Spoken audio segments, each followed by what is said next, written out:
My father walked out on me 20 years ago. Tonight, I found out why. I hadn't seen my father in years. It had been 2 decades since I had set eyes on the man. My last clear memory of him was the one of him walking out the door when I was 5 years old. I had been watching cartoons. I turned just in time to see my dad's back as he walked out the door, wearing his standard blue jean jacket, with his head down as the door slammed behind him. My mother was on the floor, sitting cross-legged and crying a few feet away from me. The sight shocked me. My mom never cried. She was my rock, and I had never seen even as much as a tear from her. I crawled over to her and sat in her lap while she sobbed, completely at a loss of what to do. I remember I stroked her hair to comfort her, something she had done countless times for me when I was sick or upset. "Where's Dad going?" I asked innocently. My mom looked at her, her eyes red and puffy from the crying. "Your daddy is gone, sweetie. Your daddy left us," she mumbled. The divorce had to be done in absentia. No one knew where he had gone. I remember walking around town with my grandmother, putting up missing posters of my father. She could never accept that he had simply walked away from all of us. The posters stayed up for a few months before they all got torn down.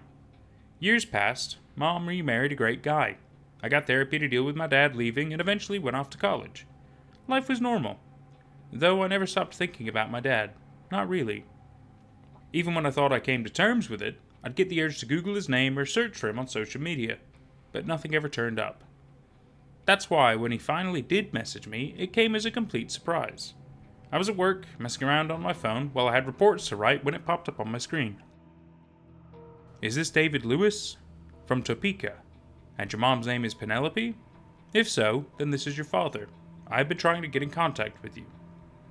I sat and stared at the message in disbelief. I set the phone down, then picked it up again and read the message.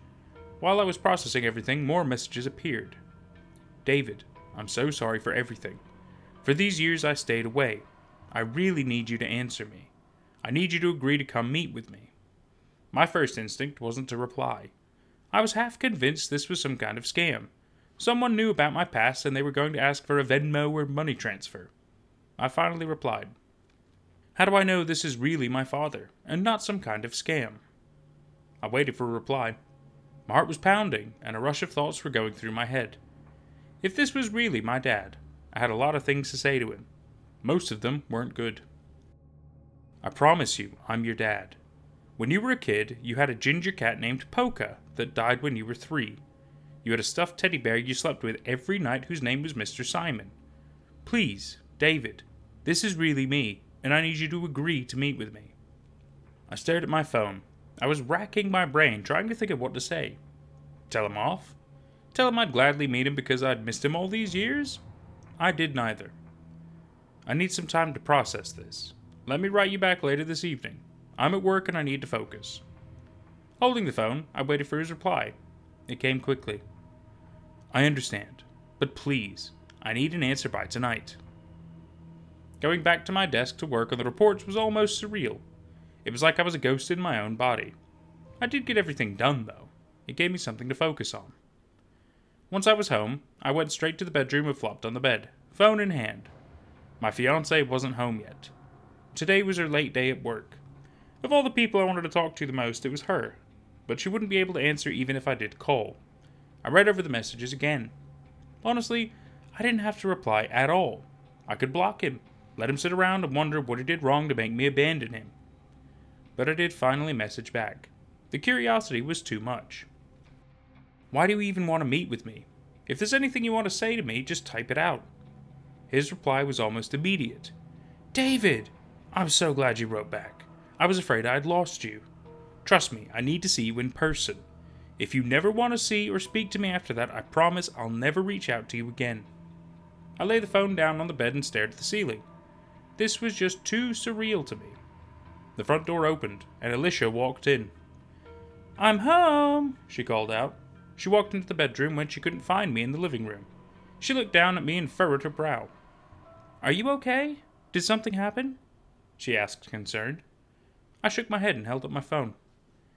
My dad just messaged me. He wants to meet me tonight to talk in person. I don't know if I should agree to go or not," I explained, holding out the phone to her so she could read what he wrote for herself. Her eyes went wide. Of all the things I could have told her, this didn't seem to be the one that she expected. She took the phone and read over the messages. "What do you want to do, babe? I know he's your dad, but he's essentially a stranger. You don't owe him anything.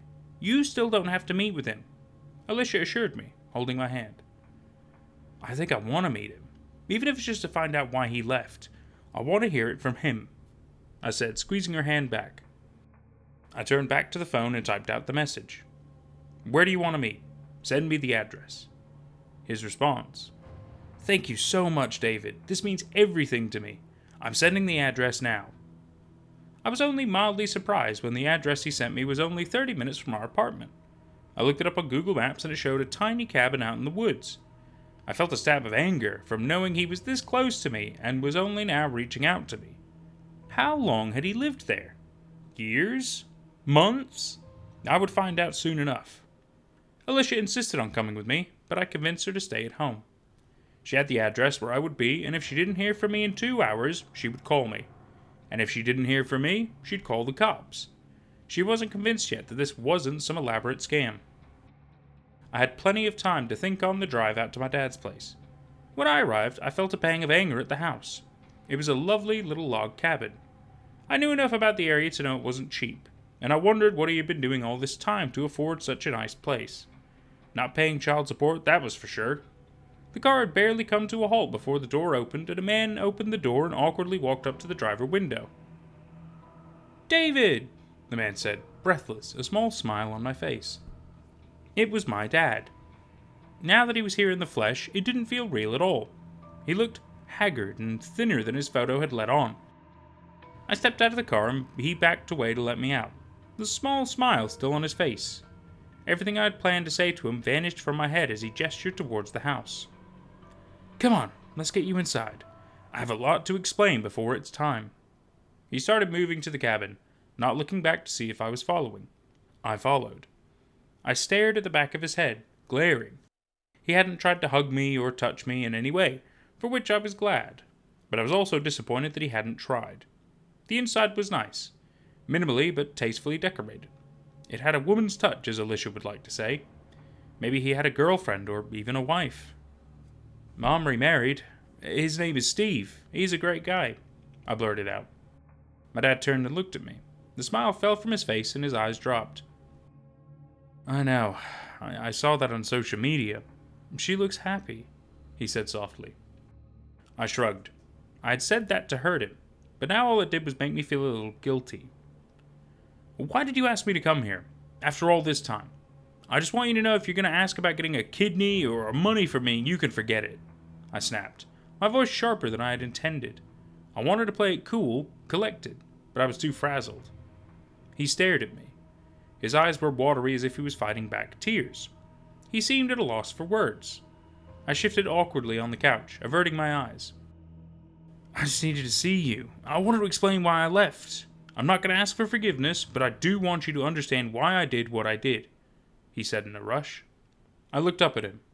The obvious answer was that there had been another woman, or maybe some kind of debt to the mafia, anything really. But now that I was about to learn the reason, all I felt was a slow, simmering anger. No matter what excuse he gave me, it wouldn't be good enough. "I'm a werewolf," he said simply, spreading his arms in a gesture of resignation. I had to admit that all the things I had thought he might say, this was not one of them. "I see," I said slowly. He was mentally ill. Maybe he was schizophrenic or had some kind of mental break. "Look, if you brought me all the way out here so you could spin some kind of fairy tale about why you left, save it. I could tell you're doing well for yourself.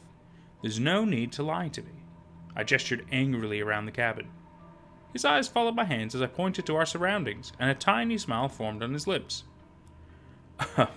"This isn't my house, David. The people who live here are on vacation, and I broke in. But we needed a quiet place to talk," he explained, stepping closer. I stood up and sidestepped away, moving closer to the door. "Are you serious? Do you have any idea how much trouble you'd be in if you're caught? You go to jail for stuff like that," I stammered. This wasn't going how I thought it would at all. I was wishing it was a scammer. It would have been less heartbreaking. He moved towards me. He lifted his shirt, And that's when I saw he had a gun holster on his belt with a small pistol housed in it. In a smooth motion, he lifted out the gun and held it out to me. I need you to do one thing for me. In all these years I've been away, I've done nothing but try to find a cure for this. To end it. To cure it. It doesn't matter. All I could find was this. The only thing that can truly stop me is silver. I have this thing loaded with silver bullets. It had to be done by someone who loves the afflicted. Otherwise, it won't work. Trust me, I've tried the alternatives. His eyes were dripping tears as he thrust the revolver into my hands. I stared at it, dumbfounded. Dad, this is insane! You're insane! You need to go to a hospital. I stared in shock at the gun. I'd never held one before. It must be done by someone who loves me. My parents are dead. I know your mom doesn't love me. It must be you. You're all I have. He gulped as he spoke. I held out the gun to him, but he stepped away and walked towards the door, blocking the exit. Look, we don't have much time. Once night falls, this will happen quickly, and you should know I don't have control over myself when the change comes. I've killed people, without even remembering it. You won't be any different, even if you were my son. He gulped again, the color draining from his face. I took a step back from him on reflex, clutching the gun to my chest protectively. I didn't want to give it up anymore.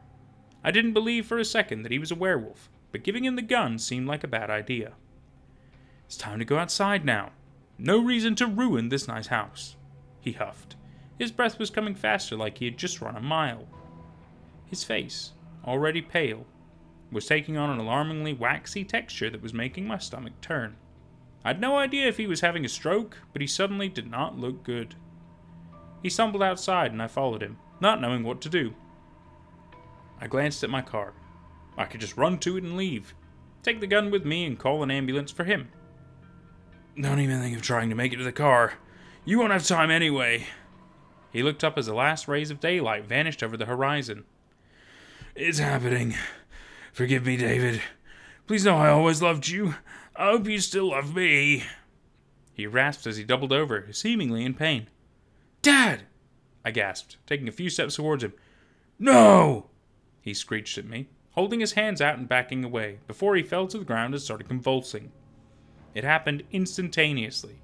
In the movies I'd watched about werewolves, the transformation is always drawn out, painful and dramatic. But this wasn't it. His skin split open like it wasn't even his skin anymore. It parted like his flesh was made out of papier-mâché. My vision blurred as I took everything in. The beast rising from the sheds of skin and clothing and looking at me. Its eyes were a vicious amber, glowing and filled with pure malevolence. There was nothing human in them. We stared at each other for just a few seconds before it took a leap towards me, closing the distance between us in a split second. I shrieked and brought up my arm, the one with the gun. The creature was close enough for me to touch. I could smell the wet animal smell of its fur as it reached out towards me. I fired the gun on instinct. I fired twice. One bullet hitting the thing in its cheek and the second in the chest where the heart should be. The beast let out an almost dainty and human-sounding gasp as it collapsed sideways. It looked surprised as it hit the dirt. I dropped the gun, my fingers numb from shock, and I ran to my car. I started the car and peeled out of the driveway. The headlights briefly illuminated the thing's body as I drove away. It hadn't moved. The shock hit me as I was driving, and I struggled to keep myself on the road. I kept looking in the rearview mirror, expecting to see that thing chasing me down. But there was only darkness behind me. I didn't call the cops, or an ambulance. I cried silently the whole way home. There was nothing I could tell anyone that would make any sense to anyone. Alicia had waited up for me, and when I burst in the front door, she gasped and asked me what had happened. I couldn't tell her the truth. I made up a lie on the spot, that I had met my dad and he was a drug addict asking for money. That the cabin wasn't even his, but a place he had broken into. I had to talk her out of calling the cops. There was no way I could ever explain why there was a dead lycanthrope in the driveway. She stayed up with me until exhaustion finally took her and she passed out on the couch. I stayed awake, though. There was no way I could sleep. I sat in the dark, sipping coffee and shaking. When the first rays of light peeked through the blinds, I let out a sigh of relief. The sunlight brought sanity with it, and I could start trying to convince myself that I had hallucinated this whole night. That's when my phone buzzed, and I reflexively looked at the message that popped up on my screen, and my heart dropped. It was just a single sentence. David, it didn't work. And that was My Father Walked Out on Me 20 Years Ago. Tonight, I found out why by The Librarian Chick. Classic name. Very good. So, this story is... It's not bad. It's not bad. It's not great. Because this is another one of those cases where there's certain information where we're getting details, and then there's a lot of things we don't truly get details on. It's one of those where there's details in a direction we don't need. You know what I mean? You know what I mean? So, like, I suppose the best way to put it is, obviously, now that we know the father is a werewolf, a lycanthrope, whatever, and his transformation isn't like a typical lycan.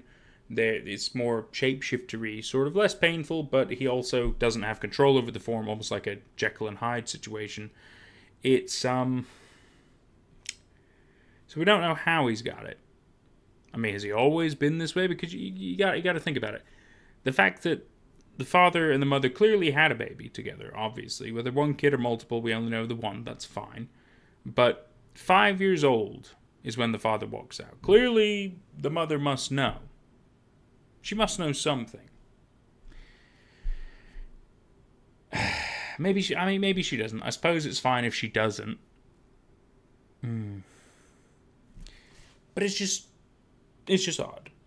It's just odd. So let's break it down further. So the thing about lycanthropes, werewolves, is obviously they on a full moon they transform. They don't have a choice. This is what happens.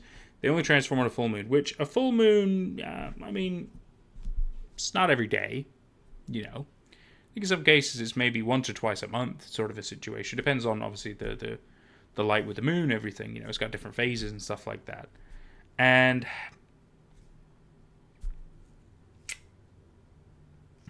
it's just silly. It's just silly that he chooses to leave them all completely, yet he's still in the area. Clearly, he's still within the area, right? It reminds me of the other story about the guy who gets the one about the son is acting weirdly story. How the son and the mother are shapeshifters in a way, and the mother was trying to keep it hidden from the father the whole time, which was a good story, very sad. But here's a different form of that. So the dad knows he's a werewolf, obviously. I mean, he clearly has lived with this, and he's been able to live a life. We don't know how long he's been a lycanthrope. We don't know. None of that is apparent. But he's clearly done it long enough that he understands that once, let's say every 2 weeks, right? He has no choice, but for the period of night, he has zero control. Totally makes sense. Now, in other stories, when there are people not in control, they figure out ways, right? They figure out some way to kind of at least cope or deal with it. Some of them get super locked up, for example. Other ones, they have people protecting them and making sure they can't leave a certain area or whatever. And, sadly, other ones also just don't even go for it or try to find a cure or whatever. And as he was going, he's like, I've tried this, I've tried that. Okay, so he has at least tried. Fair enough. But then the fact of, like, silver bullets, but it has to be by loved ones, will kill him.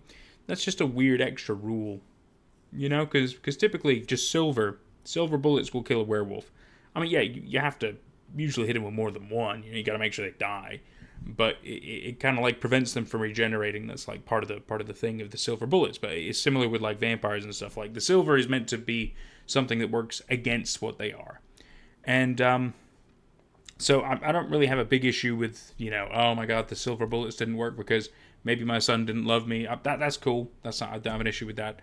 I don't know. It's just, there's something a bit strange about, like, about the fact that, he could have found a way. He didn't have to leave this family. He could have just maybe talked to his wife. Maybe she didn't enjoy that either. I don't know. Maybe she did know. Maybe that's why they had a divorce. I don't know. It's iffy. It's iffy. It's very iffy that there's certain things that we just don't know, which sadly can't help us paint a good enough picture to explain why this has happened. I mean, there's also like a little bit of level of bizarre grammar choices here and there, and certain words that maybe either were duplicated or just the wrong words were put in place, but luckily nothing too much that took me out of the story and super frustrated me to have this be a bad story review. Yeah. I think it's pretty good though. I think it's pretty good. I mean, I wouldn't. It's not the best story, you know. It's just another sad situation, really. Nothing super horrific about it. It's more like just there are horror elements that are in this story, but it's more about the connection between a father and a son, and the trauma that's been brought to the family because of it. And I mean, the twist ending is kind of cool, but at the same time, it's not a super twisty thing. And then at the same time, it's like, oh my god, it didn't work. Oh, okay, well, we have another, like, I don't know, potentially 2 weeks for it to be a problem again. Because besides the full moon period, he's totally fine. He can live his life and stuff. And yeah, I also find it weird that he just, like, has no issue breaking into people's houses and stuff. You transform not all the time. Like, if you've transformed and you did it, okay, that's obviously, you can't choose that. But he knows what he's doing, and he's still happy to commit crimes like it's all fine. He's just, like, fully embracing the fact that he is not normal, and so he's, like, super doubling down on his actions. I don't know, that's just me. I think it's just bizarre choices, you know, bizarre choices.